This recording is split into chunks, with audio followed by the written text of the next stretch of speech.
Chapter 16. Angelica didn't even get out of bed for the next part of her search for a killer. If Georgina Natchez was as rich as Delia mentioned, then she would be bound to show up all over the internet. Angelica was right. A quick internet search brought up photos of the girl.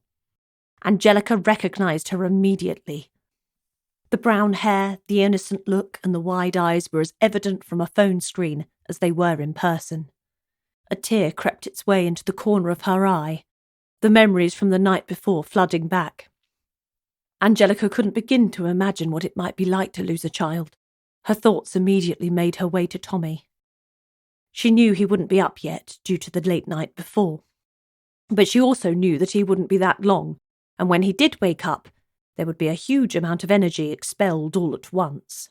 She read up more on the Natchez family. The father and daughter were the only two left as far as she could make out.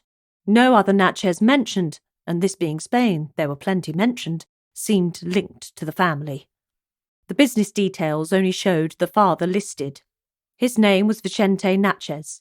The family business was in real estate. He owned a handful of properties and much land in the area. One of the properties was Carla Clement's. Plot thickens, Angelica said to herself, listening out for Tommy stirring. There was no noise from his room. Angelica got out of bed, treading on the glitter. She enjoyed the way it felt sticking to the skin on her soles. She walked slowly and quietly to Tommy's room and stuck her head round the door. He was still sound asleep. From the way he looked, she reckoned she had half an hour. She could tell how close he was to waking up from the way he looked. Totally angelic meant hours. Sleeping on his side meant less than an hour, and the devilish look meant that she only had minutes. He was sleeping on his side. She looked up the business details again on her phone before getting in the shower. There was an address listed for the business. She guessed from looking at the map on her phone that it was his home, on the way out of town. He also owned plenty of land there too. Angelica got ready. It was a school day for Tommy. He would be ready in time, but she wasn't going to rush him.